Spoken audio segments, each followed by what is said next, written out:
Morning. Morning. If you haven't found out already, it's graduation Sunday.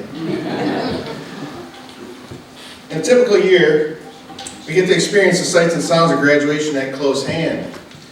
Unfortunately, this year is a bit different.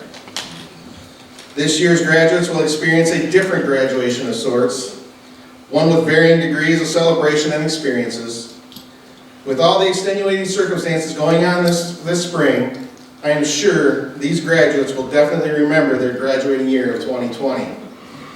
Congratulations, not only on capping off your high school careers, but also thank you for enduring an unprecedented graduating season.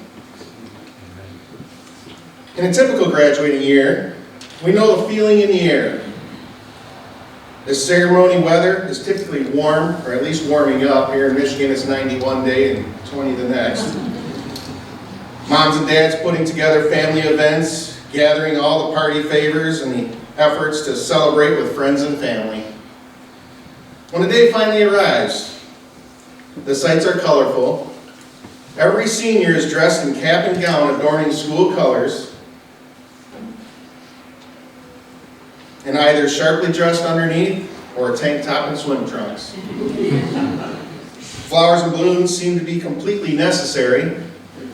One balloon is not sufficient. The amount of helium per graduate seems adequate to fill a small Zeppelin.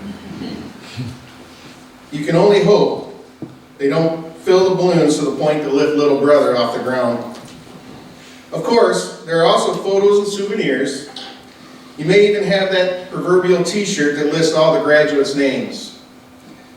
Graduation is a time of new beginning, another life event in transition, perhaps a new job or plans for college, but most often newfound independence. For most of the graduates, leave these early lives to go on to life. They leave behind a social structure whose comfort they may not even realize. It's also a time of endings. Would you ever see these high school friends again? I'm sure you've posed that question to yourself. That question is clear. What some don't realize is that soon they will say, once I was a student. The intellectual life of pre-adulthood dies and is replaced by life in general. It is not possible to hold graduation without playing pomp and circumstances, we heard when the graduates were walking down this aisle.